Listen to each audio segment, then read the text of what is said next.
First, though, in June, the European Commission will say how it thinks the EU could finance itself through new EU taxes.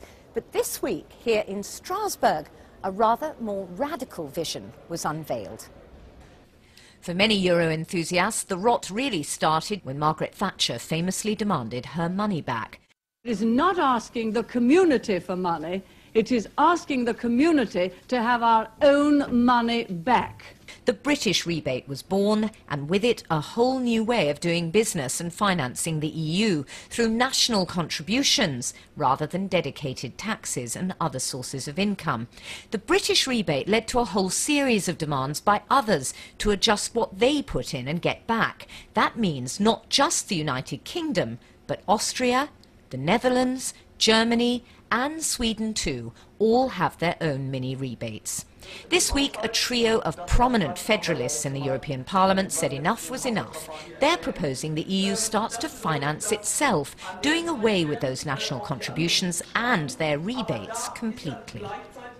They propose a series of measures that are bound to be controversial. On the list of possibilities, a financial transaction tax across the EU, revenue from the emissions trading scheme, an air transport tax, an EU VAT, an energy tax, and a corporate tax. Some of these proposals may appeal to some EU governments, but getting agreement across the board could prove very difficult, and this is an area where the national veto can still put a stop to the whole thing.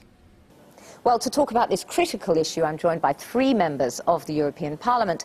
We have Graham Watson, who's a British Liberal Democrat, formerly the leader of the European Liberals at the Parliament. We have Nigel Farage, who leads the UK Independence Party MEPs here. And we have Dan Jørgensen, who leads the Danish Social Democrat MEPs. Graham, why do you think a change is needed to the current system? We are now entering into a phase now to negotiate the next sort of several years' budget for the EU. Well, the current system serves nobody well. What happens is every 5 years the heads of state and government come together and they go through a process of horse trading to try to agree who is paying in how much to the European Union budget after agreeing how much the European Union is going to need for the following 5-year period. It serves nobody well. We have a terrible argument every year with individual chancellors of the exchequer asking for money back if there's any unspent at the end of the year, and then we have to decide how much goes back to whom and so forth. What is being argued, and I think quite rightly, is that the European Union needs to have an independent source of finance, and that could mean increasing the amount of the VAT take which goes to the European Union coffers, or it could mean the imposition of a carbon tax, which the governments want to do anyway, because they recognise we've got to get serious about fighting climate change, and the European Union being financed from that. I mean, I know, Nigel, you don't agree with the idea of this, and you know, the phrase EU tax has come from many of your press releases. Sure. But you would agree, wouldn't you, though, that the current system isn't transparent, it's a bit of a dog's dinner, and it doesn't really let the general public know how their money's being spent? That, of course, is true. The current system is a horse trading negotiation that goes on and finishes at 3, 4, 5 o'clock in the morning when the heads of state get together. And I remember the last one when Mr. Blair came out looking haggard, having given away a further £7 billion of the British rebate. So you can argue that this system's imperfect.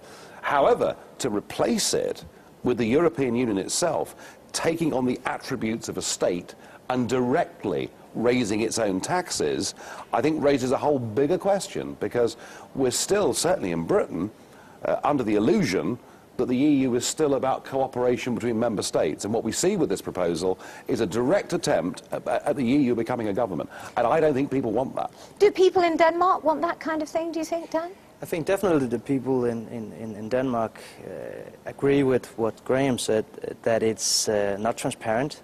It's not fair either. The way that the money is spent and the way that the contributions are divided between the countries are not always fair, that's for sure. On the other hand, going for a completely new system with 100% own finances, resources in EU is also something that I think we need to be a little bit careful about, because taxation needs to be a national competency. So what I think we should do is look for solutions in the middle. Yes. I think there's one solution that's pretty obvious, and that is a financial transaction tax, because I think that most people in Europe, not Nigel, I'm aware of that, but most people in Europe would argue that transactions taking place on the international financial transaction market is by definition international. And it's also a sector that doesn't pay much tax today. So really, you wouldn't take something away from the nation states. You'd create a new revenue, and you'd do it in an area where it's only fair. Nigel? I mean, what that would result in, I have no doubt, and I should really cheer to the rafters what you've just said. What that would result in is the UK making a choice. Are we a member of the European Union, or do we keep our biggest single industry, which is financial services? We talk about the city, but actually it's across the whole of the UK. You know, 20% of our tax take in the United Kingdom is directly from financial services. And the financial transaction tax, which I think is a mad idea, because what it would do is drive business, not just to Zurich, but across to Singapore and those massively emerging eastern markets. It would do that. No. And actually, that tax would fall disproportionately upon Britain, much greater than any other member, because our financial sector is a bigger part of our economy. Okay, well, we can have that argument about that another time, but I mean, it doesn't have to be a financial transaction tax. The other suggestions could be a carbon tax, an aviation tax, lots of ideas like that. And I mean, the argument that somehow this would be a European tax, which Nigel was using, is wrong, because this would not be levied by the European Commission. You're not suddenly going to have an army of tax collectors in Brussels. This is a tax that will be levied by national governments within their existing tax systems, but the proceeds of the tax would go to pay for the European Union. What's the difference, Graham? What's the difference? This would be agreed at European level.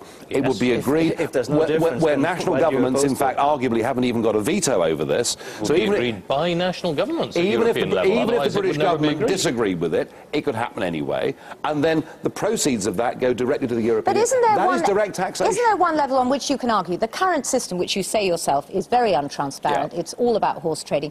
At least if you have a system whereby a tax is levied at home, it's specifically for the EU, isn't there more accountability in that system? Well, there is an argument, certainly with green taxes, that if every time you pay your electricity bill, printed on the bottom is that £101.46 of this are going directly to Brussels, I suppose I could say maybe that would help my cause and not the other side of the argument. But you know, we are talking about direct taxation is what states do. Now, if these guys are happy to tell us that this is now a state and that the UK is subordinate to that, then fine, but they're not. This was the way that the EU used to finance itself, actually. I mean, that's worth remembering, isn't it? We already have 25% of the resources in the EU coming from own resources, so it's already there. It's just a question of how big a proportion. Plus, this new idea really is taking money from a sector that's for too long been making a lot of money without paying their part to the societies, and that is actually awful. They paid their part, and that's probably where we have an ideology. Let's go back to the rebate. Let's go back to the rebate system. I mean, this current system, whereby, I mean, not a lot of people know. I mean, we do. That it's not just the British that have a rebate. There are 4 others as well. Indeed. It's highly complicated, isn't it? But Dan, you were saying that there is a sense that that in itself is quite unfair. The British rebate, whatever happens, there's a definite move to get rid of that, isn't there? It's quite clear that it is unfair. Why? Well, Britain is a net contributor. That's how they argue that they should have a rebate. Now, Denmark is also a net contributor. Every Brit pay around €30 a year to the EU net. Every Dane pay €175. So how is it that I explain to my constituency that out of that 175, 20 I give directly to you guys? How do I argue that? How do you explain it? I say it's not fair, simply. This is exactly why the system needs to be reviewed, and we need a new system. And it is probably why, in the end, the governments will agree. They will be the ones who will come forward and say, we've got to find a way of doing this which is fair to every country, fair to the individual taxpayers in every country, but which gives the European Union the finances it needs to do the things we need it to do. But we know that the rebate is a sacred cow, and parties like Nigel will be on there right away saying, you know, you've sold it down the river, you've sold us down the river. The rebate was put in place for Britain because we are not a European country. We are different. Our farming system was different. And unlike your countries, we're a global nation. We do a bigger proportion of our trade and our business with the rest of the world than any other European country. We always have, and my hope is that we'll go on doing that. Denmark so that's is a why. global nation. Germany is a global nation. Germany is not a global nation The compared with Britain. They're not. None of them are. We have a much greater proportion of trade across the world. But you know, this argument about what it costs British people, whether we talk gross or net, this year our net contribution to the EU is going to be £9 billion. And what people see is they see in their own lives at the moment, you know, the local gravedigger or sweet streeper being sacked as a result of local government cuts. And what they see here is a massive increase in the EU's Parliament's 80% increase in the entertainment budget.